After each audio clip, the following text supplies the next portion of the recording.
大家好，开始今天的分享之前，希望你能给人间烟火点个订阅。我将会分享更多优质的内容。凌晨3点，我一身疲惫地从酒店出来，只想快速奔回家洗个澡，因为我身上沾满了那个老男人的汗液、唾液和体液，让我恶心不止。我打开门，却看到一地狼藉的衣服、鞋子。卧室里还传来男女欢愉的声音。木子白，你这个王八蛋！老娘在外面拼死拼活，你居然敢在家里偷腥！我大脑一片空白，声嘶力竭地冲进了卧室。木子白不慌不忙地把那个女人藏在被子里，然后才抬起头对我说：“许清雅，大半夜你发什么神经？不懂得尊重别人隐私吗？隐私？他睡了我的床，抢了我的男人，你却跟我谈隐私？”我怒火中烧，不管不顾地扑过去，想要把那个女人揪出来，看看她的真容。木子白却毫不掩饰对她的保护，把她紧紧护在怀里，用力推了我一把。我一个踉跄，一屁股坐到了地上。他的眼里充满了冷漠，大声喝道：“许清雅，你每天在别的男人身下承欢，我都没说什么，现在你凭什么管我？”我一时语塞。他说的都是真的，可我每天游走在不同的男人身边，全都是为了他呀。2年前，那天，我正在办公桌前整理文件，同事万芳把一摞资料塞到我手里，用所有人都能听到的声音调侃道：“清雅，这个客户送给你了。”我看了看他递过来的资料，许总，那个身家千万的大老板，别人求之不来的大客户。我不敢置信地问道：“为什么？你这一单谈成，至少几万块钱的提成。”万芳白了我一眼，然后开始绘声绘色地讲：“昨晚我约他谈事。”可话还没有进入正题，他的咸猪手直接伸进了我的裙子里，我直接给了他响当当的一巴掌。这种老男人我可伺候不了。万芳一边描述当时的情景，一边伸手做着甩人耳光的动作，引得办公室的同事哄堂大笑。我却陷入了沉思。许总，老板的大客户，一个我们得罪不起的老男人。职场的潜规则，成年人都懂，但我们也有自己的原则和底线。如果以前碰上这样的色狼，我也会像万芳一样，甩给对方一个耳光，然后潇洒地走人，绝对不会为了钱而委屈自己。可是现在木子白欠了80几万，我们的生活从天堂掉到了地狱。如果我再清高，这债也许一辈子都还不清。我手里捏着万芳给我的资料，心里却在盘算，如果这单谈成，我能拿到多少钱？3万多块。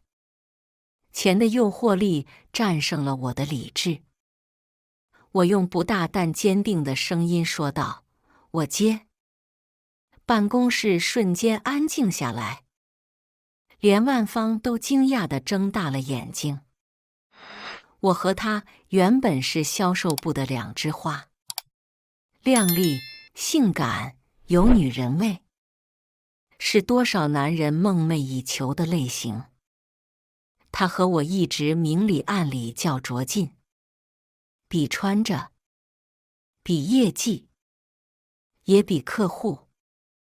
我们之间除了一些善意的恶搞，并没有真正撕破过脸。万芳原本只是拿这种难缠的客户来消遣我，没想到我真的会接下来。她一脸惊讶地问道：“清雅，接下这个客户意味着什么？你知道吗？我们是可以交给老板的。”我知道，我能搞定。我脸上露出一丝自信的微笑。听说我真的要接这个单，原来有几个对我垂涎已久的男同事开始说酸溜溜的荤话。女人就是好，只要往那一躺，业绩有了，钱也有了。哎呀，可惜我不是女人。我要是女人，我也去。老男人嘛，就吃这一套。清雅，用你的功夫打败他。我对他们的戏谑嘲笑充耳不闻，拿起资料走出了办公室。其实我也没有做好要钱不要面子的准备，只是木子白欠下的外债像一座大山一样，压得我喘不过气来。那些催账的人天天堵在家门口，如同一头饿狼，时时刻刻地盯着我们。如果不抓紧还钱，这样的日子什么时候才是头？我走到一个僻静处，拿出手机给木子白打电话：“老公，公司有一个难搞的客户，他们让我去谈。谈成了，我能拿到3万多块钱的提成。”木子白只听到了3万多块钱的提成，他在电话里兴奋地喊道：“那你去呀！这么好的机会还不抓紧？”那个老板有点色，可能要陪他过夜。我喉头艰涩，嗓音发颤，好不容易才吐出这几个字。电话那头传来粗重的喘息声。我知道木子白在做思想斗争，我好希望他说一句：“老婆别去。”可是片刻之后，电话那头传来他清晰的声音：“老婆，你们定好了地方，发信息给我。完事我去酒店接你。”我的心往下沉，眼泪夺眶而出。莫名的失落和难过让我喘不过气来。我在心里不断地安慰自己，木子白是爱我的，他只是被钱逼得无路可走，才不得不答应。我无声地挂了电话，开始约客户。徐总听说我是万芳的同事，很不客气地拒绝道：“你们这些年轻女娃很不懂事，我跟你们公司不合作了。”不合作，这可是致命的杀手锏。如果真的丢了徐总这个大客户，估计我和万芳的饭碗也就保不住了。要是真的失业了，我跟木子白就得喝西北风去，更别说还债了。于是我豁出去也要拿下这个客户。我调整好情绪，嗲声嗲气地说：“徐总，万芳年纪小，不懂事，我代他向你道歉。你给我一个机会，我保证让你满意。徐总还在为万芳扇了他一巴掌而恼怒，对我说话也少了3分客气。道歉必须有诚意，除非你把他带到我面前来，让他听我的话，把万芳带去他面前。这个我肯定做不到，但我可以把自己送到他面前。于是我说道：“您等着，我们马上就去您办公室。”挂完电话，我回家换了一套天青色的露肩连衣裙，做了一个大波浪的头发，让整个人散发着妩媚与风情。出门时，我特意走到木子白身边，如果他反悔，现在还来得及。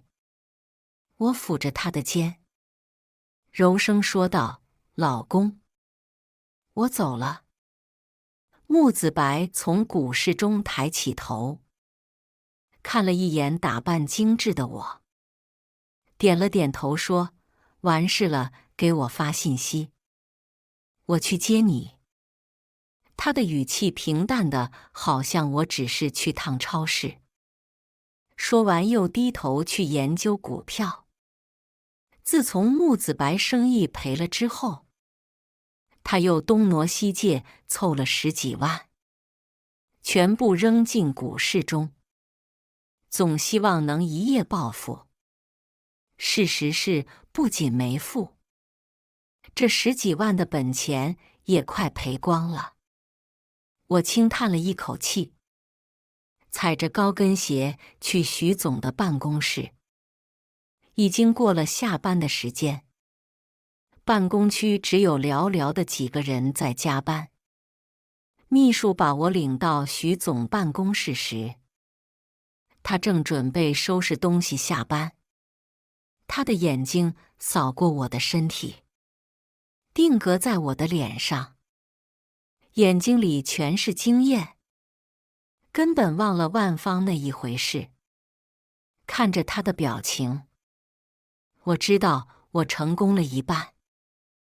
我从包里拿出准备好的合同，微笑着说：“徐总，我们谈谈合作的事。”徐总没有接合同，而是直接握住了我的手，说道：“不急，我们先去吃饭。”边吃边谈。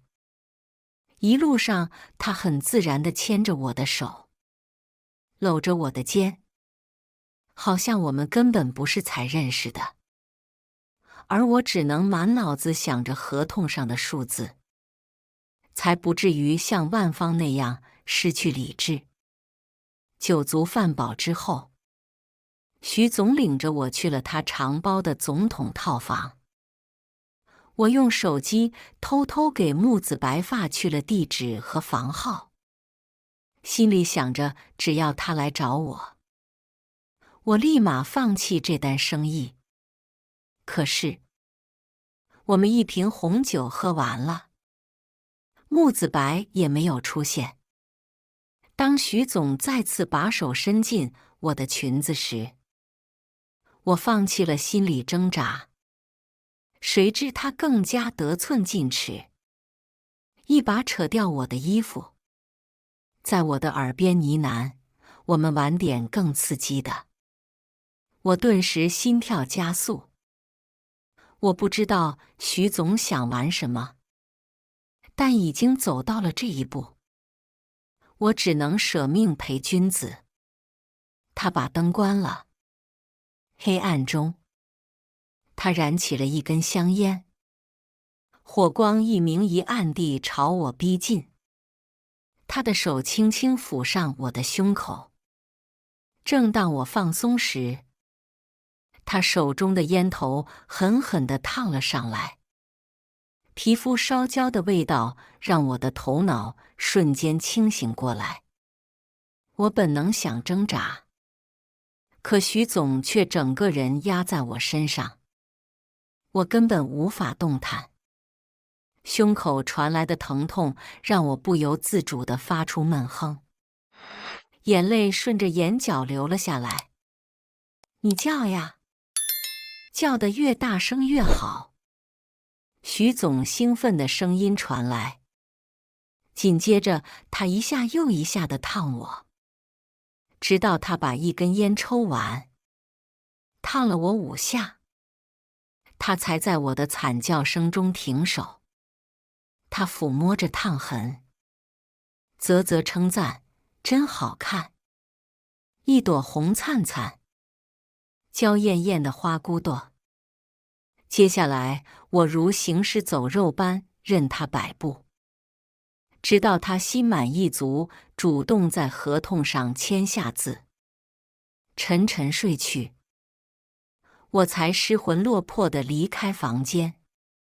可我刚走到酒店大厅，就在沙发上看见了木子白，他的眼睛里全是焦急和担忧。原来他并没有不管我，我的心情顿时好了不少。只要木子白对我好，那我所付出的一切都值得。木子白看我脚底打飘，神情憔悴，他直接将我打横抱起，在酒店服务人员诧异的眼光中走出了大门。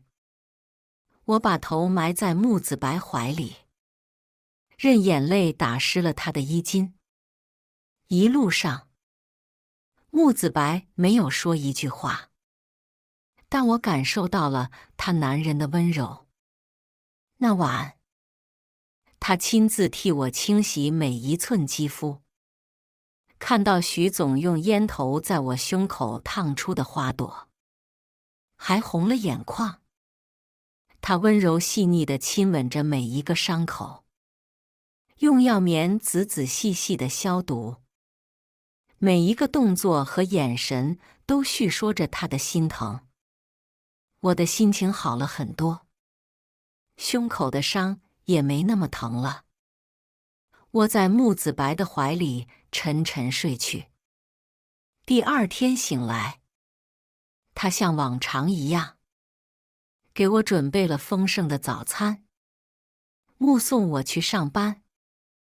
我们之间虽然没有太多的言语交流，但我感受到了他的愧疚和爱意，所以我愿意替他分担债务，心甘情愿地用身体去挣快钱。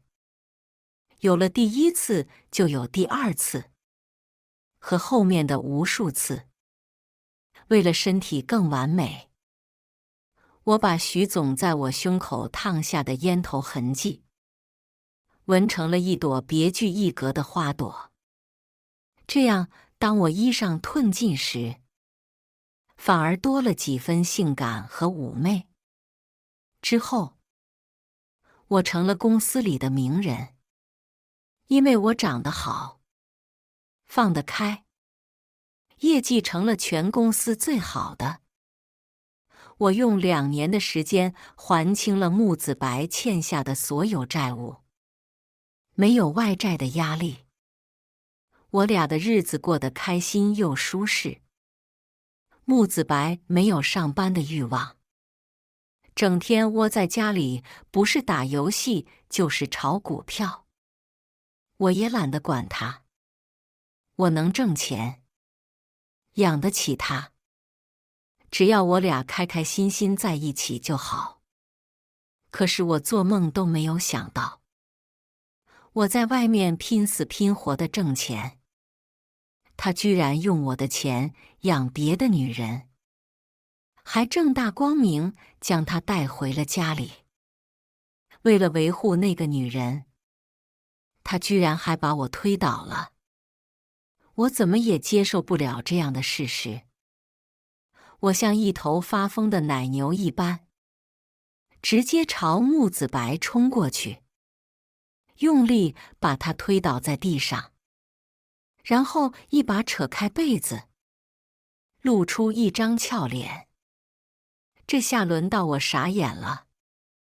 这个女人不是别人，而是一向自视清高的万芳。我脸上的惊讶不比愤怒少，我使劲掐了自己一把，理智快速回归，才大声质问：你们俩怎么会搞在一起？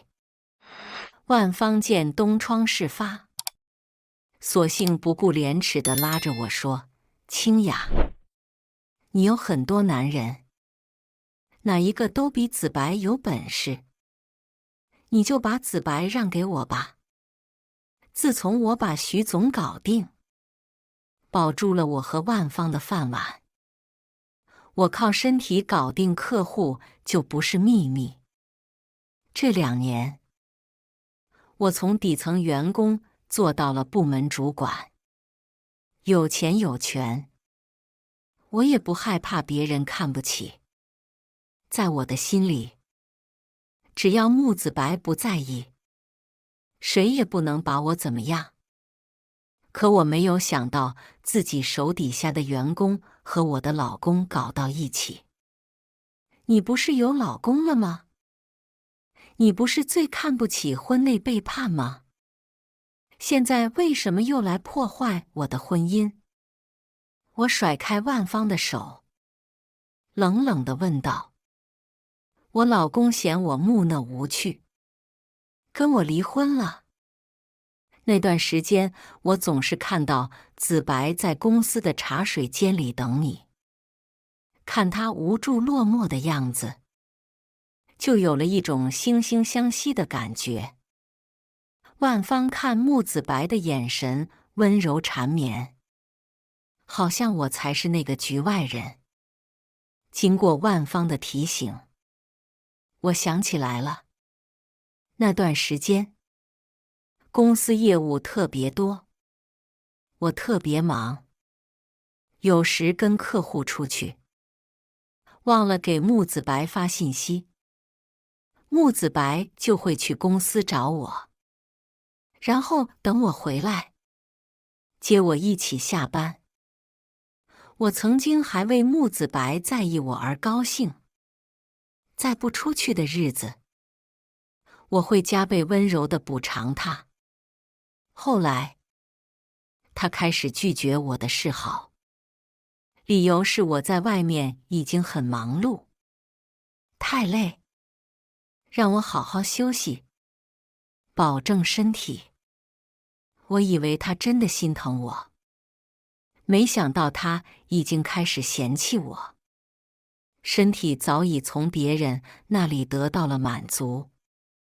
我暗笑自己太傻，我以为他懂我为他付出的一切，我以为我们会越来越好，没想到最终是这样的。我让自己冷静了片刻，才继续开口道：木子白，我想听你说，即使到了这个时候，我也给自己留了一丝幻想。只要木子白否认这一切，只要他说一句还爱我，我便原谅他。木子白把一根烟燃尽，缓缓抬起头，盯着我的眼睛，说道：清雅，对不起，我知道这些年你为我付出了很多，但有些事情在心里就是一根刺，怎么拔都拔不掉。每次我俩在一起，我就会想到你在别人身下的样子，可你主动示好的时候，我只能忍着恶心满足你。那种感觉真的很煎熬。但万芳不一样，她洁身自好，让我很放松。木子白说完，再次用被子把万芳包裹严实，好像让我看到都是一种亵渎。他说的每一个字都无情地敲打着我的心，直到我的心碎了一地，我才愤怒地指责道：他洁身自好。我就不想洁身自好吗？是谁欠下几十万外债，天天被人追债？是谁天天不用上班，还能过上丰衣足食的生活？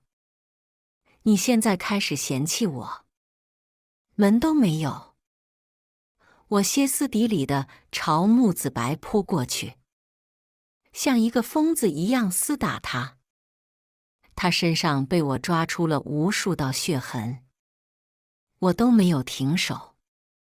我的举动把万芳吓坏了，他什么也顾不上穿，直接扑过来，挡在木子白跟前，哭喊道：“你走上这条路，全都是你自己的选择，跟子白有什么关系？子白这么好的男人，你不珍惜，自然有人珍惜。如果我不是正妻，我还真为他们的间谍情深而感动。但是现在我只想杀人。”我冲进厨房，拿起一把菜刀，抵着万芳的脖子喊道：“你是什么东西？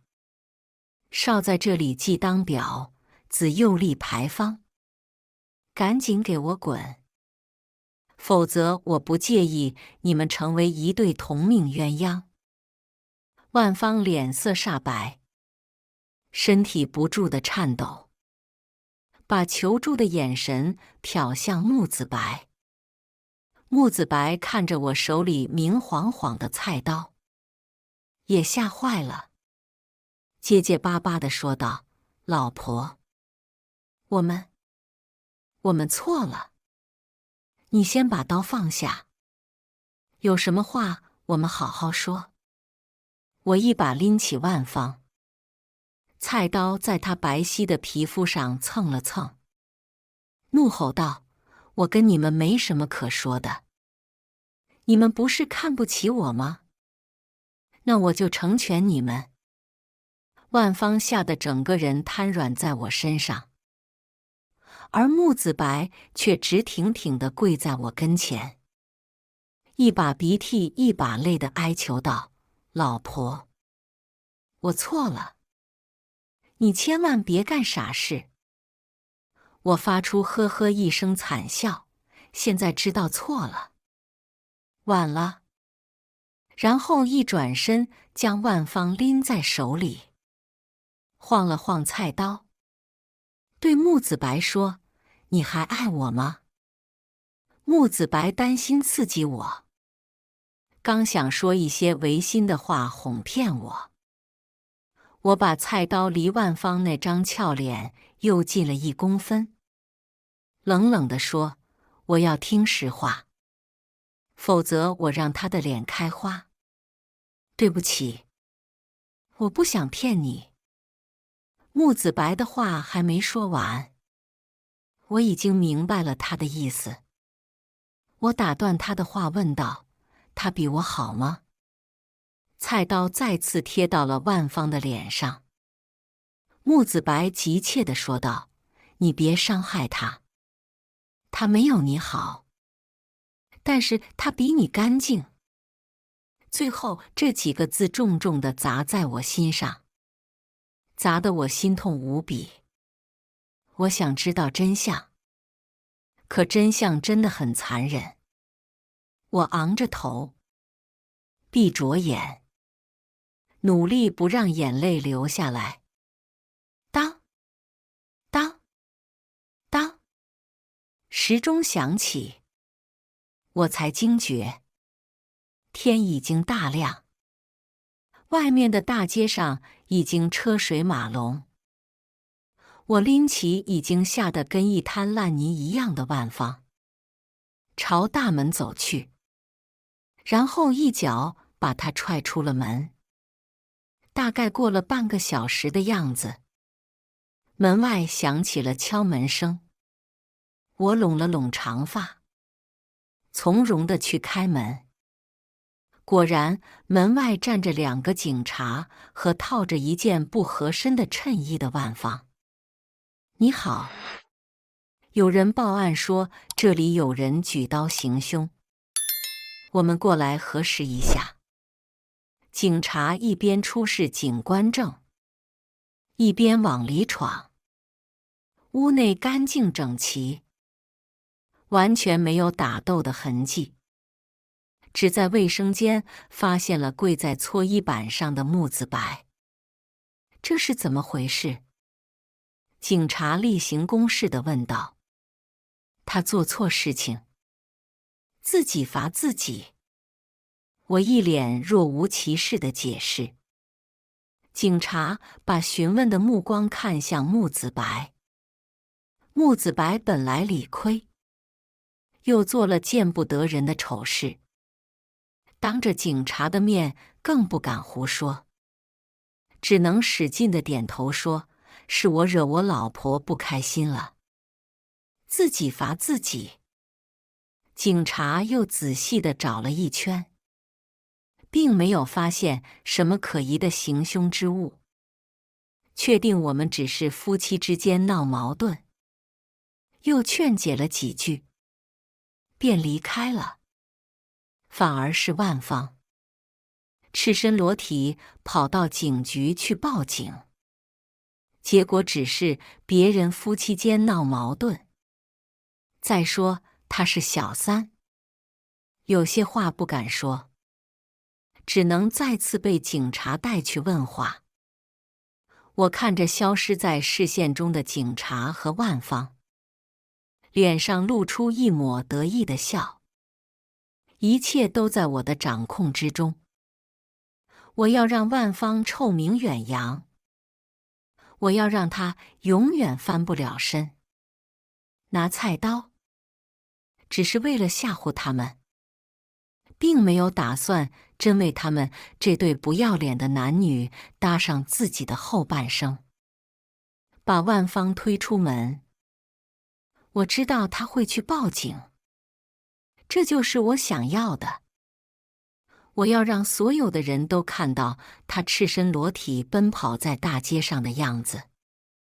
至于现场，我早就收拾干净了。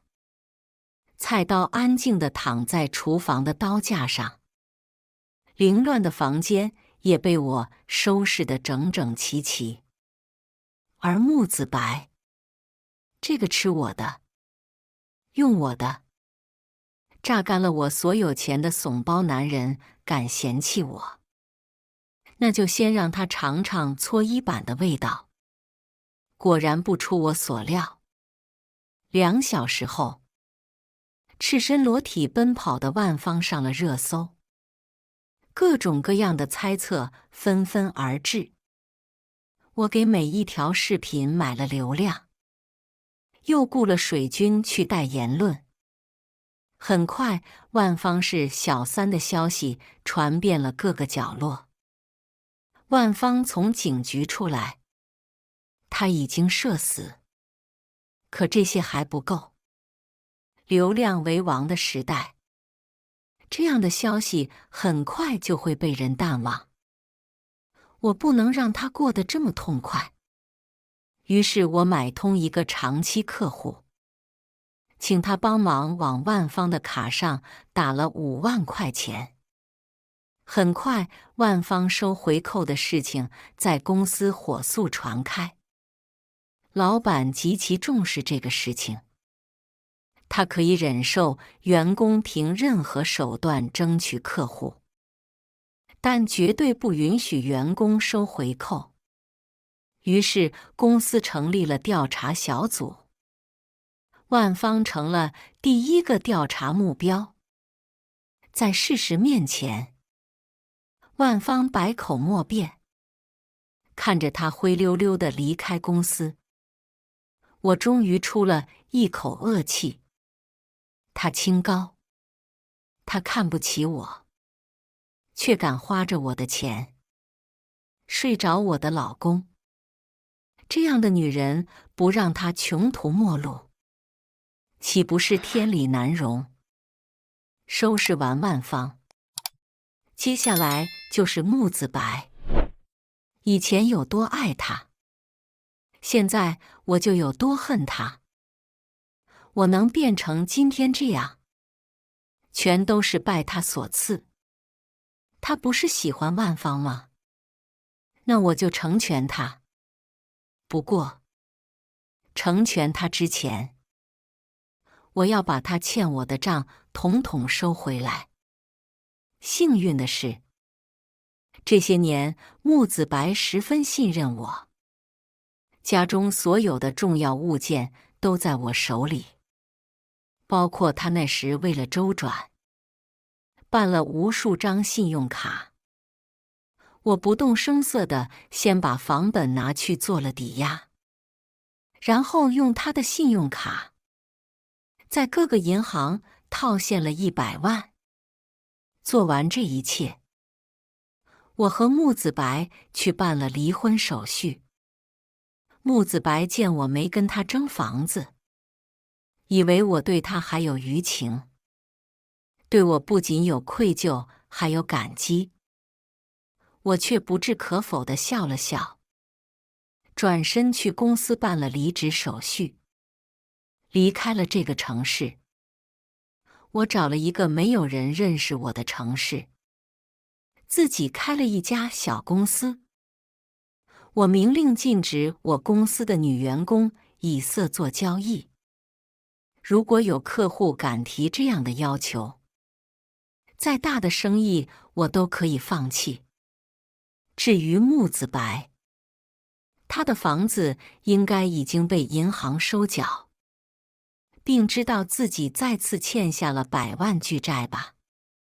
我倒是要看看，这个世界除了我，还有谁愿意为他偿还这个巨额债务？夜晚，我悠闲地坐在浴缸中，享受着静谧的时光。胸口的花朵如刺眉一样艳丽。我用手轻轻抚过它，它既是我的耻辱，也是我的鞭策。从今往后，我只为自己活。以上就是今天分享的故事。大家有什么想说的、想吐槽的，欢迎在下方评论交流。也更希望能给人间烟火点个订阅，我将会分享更多优质的故事内容。